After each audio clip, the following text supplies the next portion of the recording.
Pa najbolje stvari nikad ne dolaze lako. Kroz život, kroz karijeru, ništa mi nije došlo lagano. Big flop or future legend? Luka Modric went from the worst signing in La Liga to one of Real Madrid's greatest. How did this underdog midfielder become a Champions League hero? Luka Modric's story is like a classic underdog tale in the football world. Back in 2012, things didn't look too good for him. He moved to Real Madrid and let's just say the welcome mat wasn't exactly out. People called him the worst signing of the year and he had a lot to prove. Real Madrid was in a bit of a rough patch and they decided to shake things up. They let go of some big names in the midfield, think of them as the old guard. Guys like Xabi Alonso, Sami Khedira and the young star Mesut Ozil. Then, out of the blue on August 27, 2012, Real Madrid announced they'd snagged Modric from Tottenham for about $30 million. He signed up for a 5-year stint. It wasn't one of those flashy headline-grabbing Galactico signings, and honestly, not many folks were buzzing about Modric joining the squad. At that time, Jose Mourinho's team was already packed with heavy hitters like Ronaldo, Benzema, Ozil and Higuain, who were known for their killer counterattacks.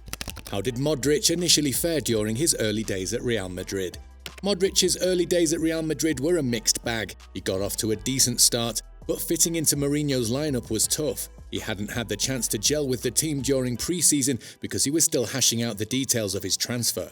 The midfield was crowded with seasoned pros like Alonso and Khedira holding down the fort in defence and Ozil doing his thing up front. So Modric wasn't the main man right away. He spent a lot of time warming the bench, jumping into the game mostly as a backup. Modric didn't let the rocky starts get him down. He kept at it, training hard, and slowly but surely he started to show what he was made of. He became the guy who could link up the team's defence and attack, threading passes through defences like a needle through fabric. His vision on the field and his knack for setting up goals made him an essential piece of the Real Madrid puzzle. As the seasons rolled by, Modric's talent shone brighter and brighter. He wasn't just a silent hero anymore, he was a key player who helped steer Real Madrid through some tough seasons and onto a path lined with trophies. His journey from being written off as a flop to becoming one of the team's most valuable players is a lesson in not giving up, even when the odds are stacked against you. Jose Mourinho in 2012. All I ask you, Madridistas, is to give Luka Modric time and be patient. He's so good that the Santiago Bernabeu will fall in love with his class.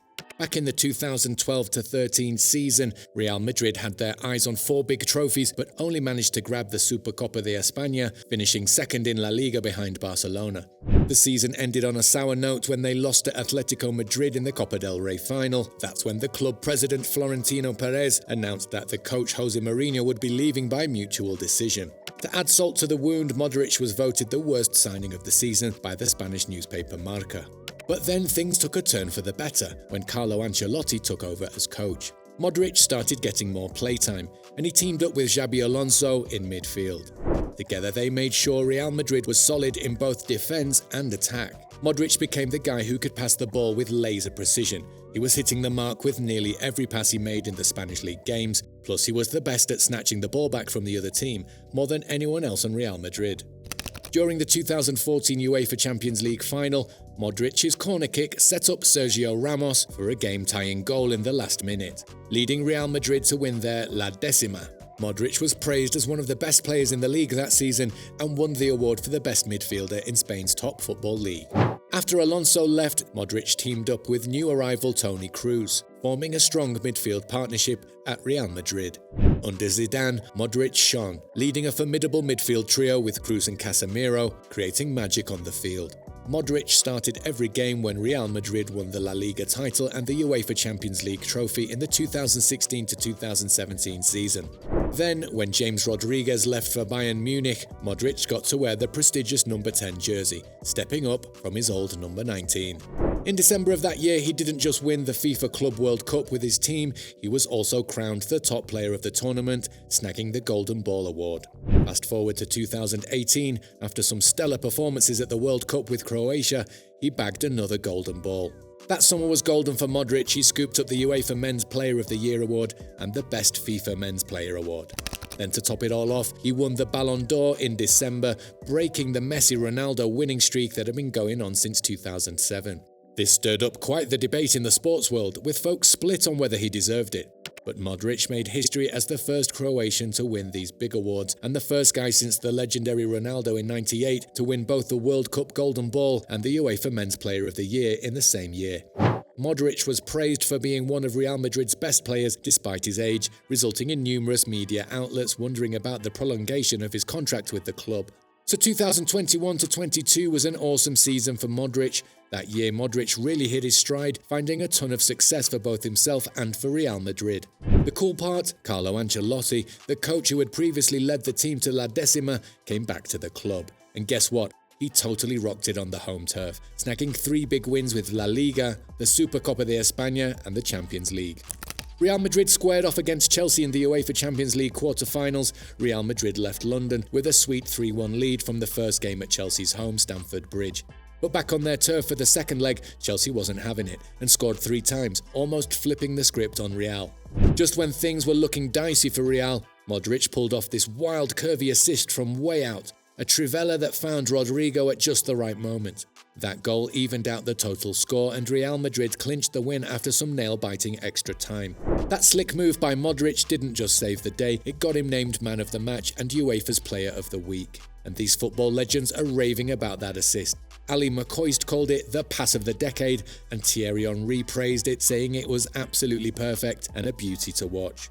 Luka Modric's story in the 2023-24 season is like a sports movie with all the drama and records you could ask for. So Benzema, the star striker, leaves Real Madrid, and who steps up as the new vice-captain? Our man Modric. But he's not getting as much game time as he used to. Well, there are a bunch of young guns like Federico Valverde and Jude Bellingham, Eduardo Camavinga, Aurelien Tchouameni, Dani Ceballos and Arda Güler, who are also super talented, and the team is trying out a new way of playing. But Modric isn't just sitting on the bench twiddling his thumbs, he hit a mega milestone by playing his 500th game for Real Madrid. That's like binge-watching your favourite show 500 times. It's a lot. And get this, he's breaking records left and right. He's played more games for the club after turning 35 than anyone else, even more than the legendary Paco Bullo. Then Modric hops off the bench in a super tense Champions League semi-final against Bayern Munich. He's 38 years old, and that day he became the oldest player to ever play for Real Madrid in the Champions League, just edging out the great Ferenc Puskás. Suppose Modric and his squad can pull off a win in the Champions League final at Wembley in London. In that case, he'll not only become the most decorated player for Real Madrid, tied with Nacho, but he'll also be the oldest player to ever win the UEFA Champions League. Talk about setting the bar high. It's like Modric is out there proving age is just a number, and that aging is like fine wine. What do you think was the key to Luka Modric's incredible turnaround at Real Madrid? Share your thoughts in the comments below. Don't forget to hit the like button, share this video, and subscribe to the channel for more content.